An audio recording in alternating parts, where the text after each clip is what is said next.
Most people don't fail because they're not talented. They fail because one moment breaks them. One rejection, one loss, one silent night where they decide, maybe I'm not good enough. If you've ever felt that tight heaviness in your chest after failing at something you truly cared about, then stay with me because this story might feel like it was written for you. Failure doesn't always come crashing loudly. Sometimes it arrives quietly, sits next to you, and slowly convinces you to give up. But what if I told you that the very failure you're running from could be the turning point that changes everything? Let me tell you about a man named Daniel. He wasn't special. No extraordinary talent, no powerful connections, no lucky breaks. Just a regular guy with a dream that mattered deeply to him. Daniel believed that if he worked hard, stayed honest, and gave his best, life would eventually reward him. That belief kept him going for years, until one day it didn't. Daniel's first major failure came when his business collapsed. He had invested everything, his savings, his energy, his pride. When it failed, it didn't just take his money, it took his confidence. Friends stopped calling. Family started asking uncomfortable questions. At night, he would stare at the ceiling, replaying every decision he made, wondering where it all went wrong. Failure became personal. It felt like proof that he wasn't enough.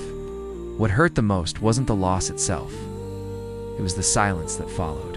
No applause, no encouragement, no one saying try again, just doubt. Heavy, suffocating doubt. If you've ever failed, you know exactly what that silence feels like. It's the kind of silence that makes you question your worth. Daniel tried to move on, took small jobs, avoided talking about his dreams, and told himself he was being realistic. But deep inside, something felt unfinished. Every time he saw someone succeed, it reminded him of the version of himself he had buried. Failure hadn't ended his dream, it had paused it. And that pause slowly turned into fear. Here's the truth most people won't tell you. Failure doesn't destroy dreams, fear does. Fear of trying again, fear of being judged, fear of failing one more time. And Daniel was trapped in that fear. One night, after another long and exhausting day, Daniel sat alone and asked himself a question that changed everything. What if this failure isn't the end? What if it's just the lesson I didn't want? That question didn't give him instant confidence. It gave him something more powerful: clarity. He realized that failure had taught him more than success ever did. It showed him where he was careless, where he rushed, where he trusted the wrong people, where he ignored his instincts. Failure wasn't mocking him, it was teaching him. If this story is already hitting close to home, take a moment right now to support the channel. Like the video, subscribe to Englishshortandstories, and stay with us.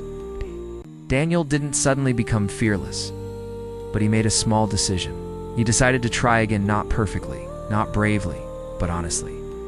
He started rebuilding, one step at a time. He read more, learned from others, asked questions without ego.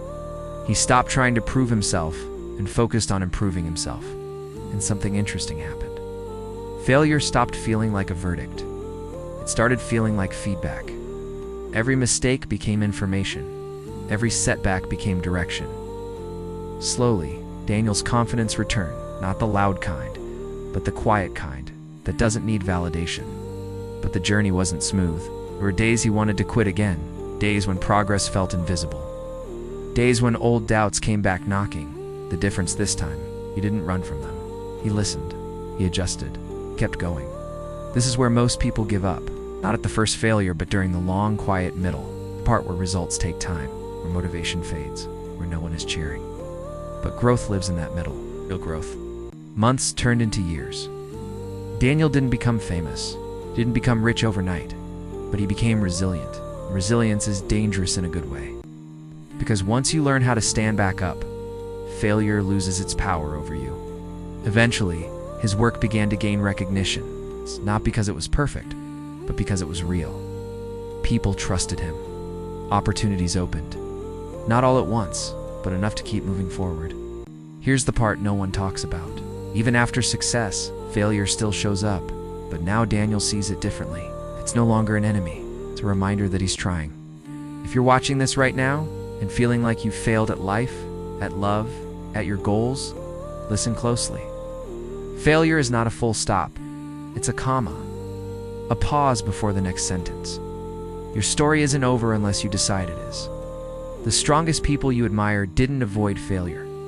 They walked through it. They learned from it. They kept going when quitting felt easier. And maybe your failure today is preparing you for a version of yourself you haven't met yet.